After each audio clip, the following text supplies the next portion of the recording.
మన జీవితంలో ఒకే ఒక పండగ. ఇంటి ముందు వంటలు, పిల్లల చేతుల్లో గోరింటాకు, ఆకాశంలో కైట్స్, వంటింట్లో అరిసెల వాసన, గడప దగ్గర గొబ్బెమ్మలు. ఇంత ఎమోషన్ కలిపి చెప్పగలిగిన పండుగ ఇంకొకటి ఉందా? అదే మకర సంక్రాంతి. సంక్రాంతి అనేది కేవలం పండగ కాదు, ఇది సీజన్ చేంజ్కి, నేచర్ సైకిల్కి, మన జీవితాన్ని రీసెట్ చేసుకునే మూమెంట్. సంక్రాంతి అనేది అసలుగా రైతు పండగ. దక్షిణ భారతదేశంలో ముఖ్యంగా వరి ఖరీఫ్ సీజన్లో వేసి డిసెంబర్ నుంచి జనవరి మధ్య హార్వెస్ట్ చేస్తారు.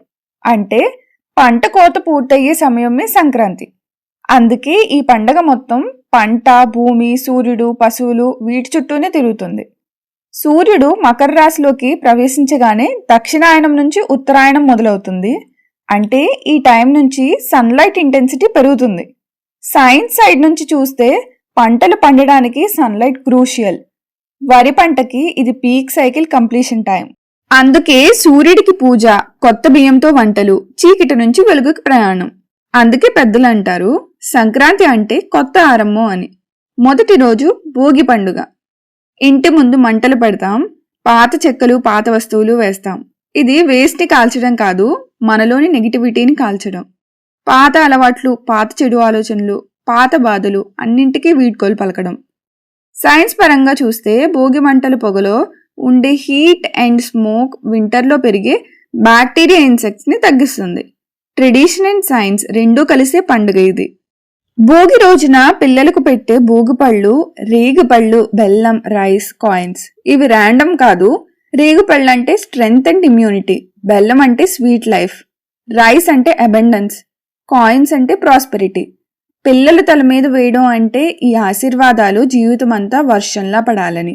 సంక్రాంతి అంటే గోరింటాకు లేకుండా ఊహించలేం.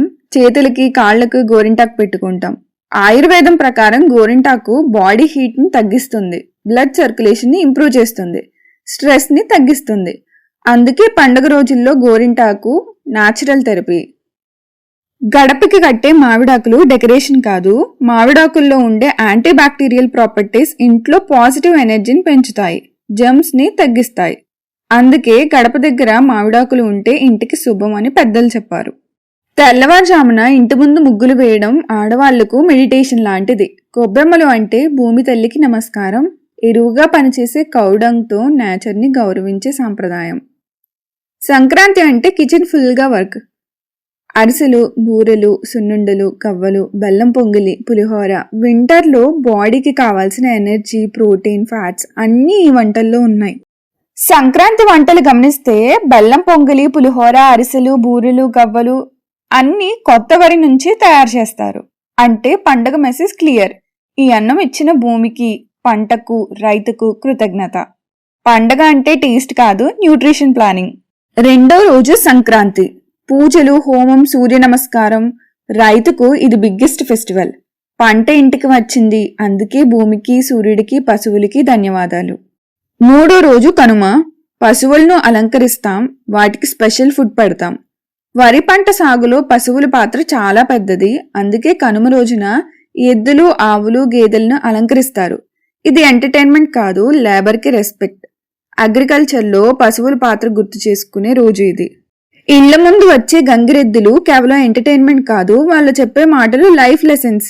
పని లేక జీవితం లేదు, శ్రమే సంపద అనే సందేశం. హరిదాస పాటలు పల్లెటూర్లలో స్పిరిచువల్ అలారం క్లాక్స్. భక్తి, నీతి, జీవన విలువలు పాట రూపంలో చెబుతారు. సంక్రాంతి అంటే కైట్స్, ఆకాశం వైపు చూస్తూ మన కలల్ని ఎగరేసే సింబల్. తమిళనాడులో జల్లికట్టు, ఆంధ్రప్రదేశ్లో కోడిపందాలు. ఇవి స్ట్రెంగ్త్, బ్రేవరీ, ట్రెడిషన్కి ప్రతీకలు. కానీ ఈరోజు ట్రెడిషన్తో పాటు సేఫ్టీ అండ్ హ్యుమానిటీ కూడా అవసరం. సంక్రాంతికి అసలు అర్థం ఇది ఫుడ్ పండుగ కాదు, ఇది ఫ్యామిలీ ఫెస్టివల్, ఇది గ్రాటిట్యూడ్ ఫెస్టివల్, ఇది నేచర్తో రీకనెక్ట్ అయ్యే పండుగ. మన సంప్రదాయాలు, మన రూట్స్, వాటిని గుర్తుపెట్టుకుంటేనే మన ఐడెంటిటీ నిలబడుతుంది అని గుర్తు చేసుకోవడం. ఇలాంటి కల్చర్, ట్రెడిషన్ స్టోరీస్ ఇంకా కావాలంటే ఛానల్ని సబ్స్క్రైబ్ చేయడం మర్చిపోకండి. మళ్ళీ ఇంకో కథతో కలుద్దాం. Thank you for watching.